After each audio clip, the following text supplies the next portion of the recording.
স্কিনের যে কোনো সমস্যায় মোটামুটি একটা সুপার প্যাক হিসেবে কাজ করতে পারে এটা।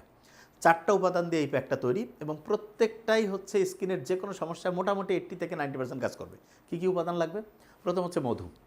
আমরা জানি যে মধুর মধ্যে এমন 2টা উপাদান আছে, ফ্লাভোনোইক অ্যাসিড এবং ফেনোলিক।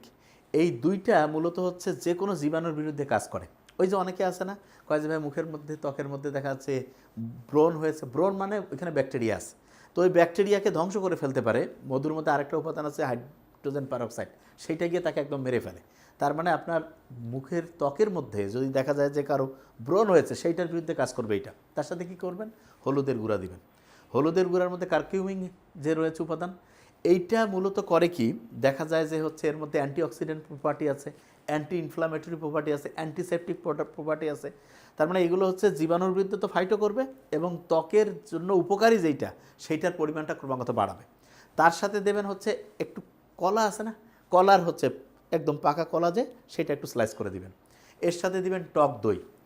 এই উপাদানগুলো একসাথে করে যদি আপনি প্লাস মাইনাস করতে পারেন একটা উপাদান, সেটা হচ্ছে লেবুর কয়েক ফোঁটা রস দিয়ে একসাথে, লেবু আবার বেশি দিবেন না প্রয়োজনের তুলনায়, তাহলে আবার স্কিনে একটু ইরিটেশন হতে পারে, দিয়ে হচ্ছে মুখের মধ্যে লাগায় 20 থেকে 15 মিনিট হচ্ছে সুন্দর করে রাখবেন।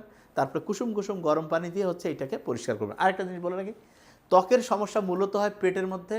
আমাদের যে ডাইজেস্টিভ সিস্টেম আছে এটা যদি ঠিকভাবে কাজ না করে, তা ডাইজেস্টিভ সিস্টেম ঠিকভাবে কাজ করবে যদি উপকারী ব্যাকটেরিয়া থাকে। তো উপকারী ব্যাকটেরিয়া আপনি কোথায় পাবেন? টক দইটা রেগুলার খাবেন, তার সাথে পারলে একটু মধু মিক্সড করে। টক দই আর মধু যখন একসাথে খাবেন, ব্রেইনের এনার্জিও বাড়বে, মনে রাখার ক্যাপাসিটিও বাড়বে এবং ত্বক ক্রমাগত উজ্জ্বল হবে। Thank you so much. আসসালামু আলাইকুম।